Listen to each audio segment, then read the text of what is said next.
So with this combination of instruments, the flute is obviously a lot quieter than the saxophone, so it creates a real challenge and opportunity for the saxophone player to play quietly to match it. And also, as a flute player, it's a great opportunity to really play with a full sound all the way through. And most of the air on a flute travels right past the top of the horn, so it's a good strength practice to play duets with other instruments that are louder when you play the flute.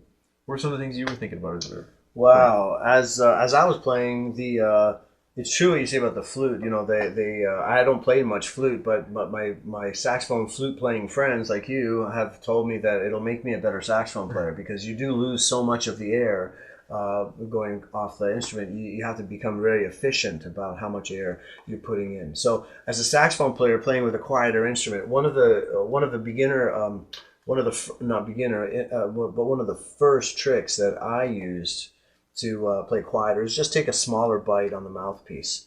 So instead of my teeth being sort of halfway up and right where the reed splits away from the mouthpiece is about where I would angle my tips, I'm going back to about a half inch off. And that is an easy way to quickly play quietly.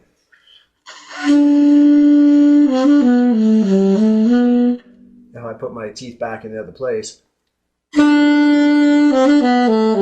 Already the sound is I'm allowing the reed has more room to vibrate, so of course the sound will be louder and it'll be harder to control as well.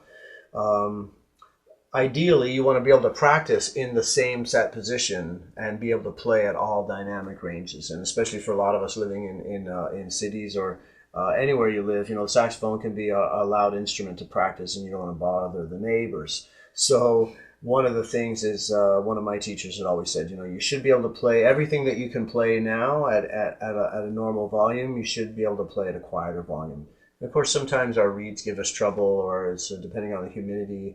It's just sometimes, you know, you have those days where the saxophone doesn't seem to speak, and you don't have the control over the volume at all. Everything just seems to come out loud. So that's when that little take a smaller bite trick can really play can be a great thing.